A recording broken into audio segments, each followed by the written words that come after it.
Marami na rin tayong nabisitang mga urban farms at garden. Pero first time yata nating makakabisita sa isang garden in the sky. Matatagpuan yan dito sa San Diego Elementary School. Dito, transform nila ang roof deck ng eskwelahan sa isang garden kung saan nakakapagpatubo sila ng iba't ibang klaseng gulay. Ang mga teachers mismo ng San Diego Elementary School ang namumuno sa proyektong ito na naglalayon ding ipakilala ang pagtatanim sa mga kabataan. Kasama dyan ang paggamit ng iba't ibang techniques kung paano ka makakapagpatubo ng mga halaman sa iyong sariling bakuran sa syudad. Gaya na lang nitong inverted talong nila na di gaya ng mga farms na napuntahan natin na nasa lupa ang halaman, eto, nakasabit ang mismong taniman. At ipinakita sa atin ni Sir Lidio na kayang-kaya mo rin itong i-grow it yourself.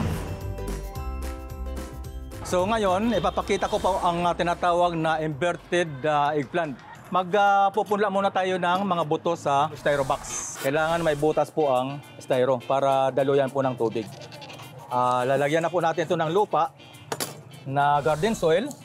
Kailangan yung medyo buhaghag na lupa ang ilalagay po natin sa styro box. Lagyan po natin siya ng kaunting pataba. Then haluin po yung lupa na mayroon organikong pataba. Masusunog po ang ating mga punla o buto kapag hindi po hinalo ang pataba sa lupa. Kasi masyadong mainit ang temperatura ng ipot ng manok o organikong pataba. Then maaring ibudbud directly, pwede rin natin guhitan para maganda ang forma ng mga seedlings po natin sa seed box na styro. Dito na po natin ibubudbud ang ating talong na buto.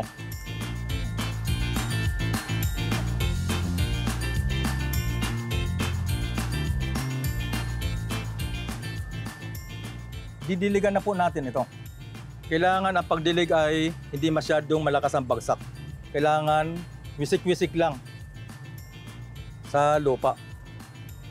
Kasi kung malakas ang bagsak, tatalsik ang mga buto sa loob ng punlaan. Kukubiran natin uli, tatabunan natin uli ng panabon tulad ng sako o mga plywood. Ilagay po ito sa mataas na lugar kasi kung ilapag natin sa lupa, aakyatin ng mga insekto tulad ng langgam. Dito po natin itatanim ang mga talong na inverted. Lalagyan po siya ng stopper, pangharang ng pag-agos ng lupa sa loob.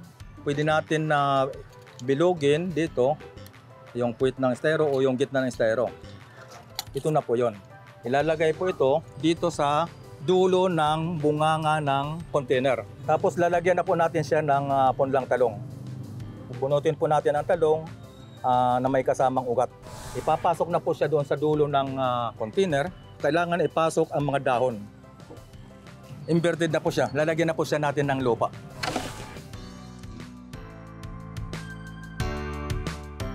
Ihalo ang organikong pataba na ipot ng manok sa lupa.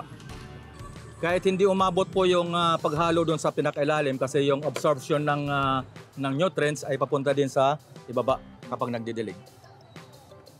Didiligan na po natin siya ng tubig. Diligan po siya umaga-hapon. Pag ganitong bago pa lang, kalahating tabo lang muna ng tubig. Huwag munang masyadong puno.